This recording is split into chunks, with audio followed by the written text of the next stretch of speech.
ಏ ರಂಡೆ ನೀ ಹಾದ್ರ ಕರಸರಾಗಿದೆ ನನ್ನ ತಾಯಿನ ಬೇಯ್ತಾರು ಬೇದರುಸುದಕ್ಕೆ ನನ್ನ ತಾಯಿ ಏನ್ ಮಾಡ್ತಾಳಪ್ಪ ಅಂದ್ರ 9 ತಿಂಗಳು 9 ದಿವಸ ಹೊಟ್ಟೆಗಿಟ್ಟುಕೊತಾಳ್ರಿ ಒಬ್ಬ ಗಂಡ ಮಗನ ಹಡದ ಭೂಮಿಗೆ ಬಿಡ್ತಾಳು.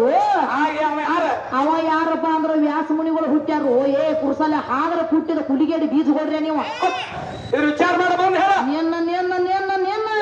ಆದ್ರ ಹುಟ್ಟಿದ ವ್ಯಾಸ ಋಷಿ ಹೌದ್ರಲ್ಲ 18 ಪುರಾಣ ಬರದ 18 ಪುರಾಣ ಬರದಿಲ್ಲ ಕೆಲವೊಂದು ಅರ್ಥ ಬರ್ದಾನ್ರಿ ಎಲ್ಲ ಬರ್ದಾನಂದ್ರೆ ಬಿಡಂಗ ಹಲ್ಲ ಮುರ್ತೀನಿ ನಿನ್ನ ಅದಕ್ಕೆ ಹಂಗೇನು ಮಾಡಕ್ ಹೋಗ್ಬೇಡ. ಹೌದ್ರಲ್ಲ ಯಾಕಂದ್ರೆ ನಿನಗೆ ಹೆಂಗತಿ ಚಿದ್ದಿ ಅವರ ಹೌದಲ್ಲ ನಾಗೇಸಿ ಮತ್ತ ಹರದೇಸಿ ಗೀಗಿ ಪದ ಅದಾವ ನಾನು ತಗೊಳಂಗಿಲ್ಲ ಅಂತ ಹೇಳಿದಿ. ಹೌದಲ್ಲ ತುರುಸ ಮತ್ತ ತುರ್ಸಿ ಗೀಗಿ ಪದ ಅದಾವ ಇವ ಅದಕ್ಕ ಏ ಕೇಳ ಹಂದುಗುಂದ ಕತ್ತಿ ಹತ್ತಾನ್ರಿ ಹಂದುಗುಂದ ಕತ್ತೆ ಕತ್ತೆ ಒಂದ್ 2 ವರ್ಷ ಮಳಿ ಹೋಗ್ಲಿ. ಹೌದಲ್ಲ 2 ವರ್ಷ ಮಳಿ ಹೋಗ್ತಾರ ಏನ್ ಮಾಡ್ತಾರ್ರಿ ಇವಾಗ ಹಾಡಿಲ್ಲ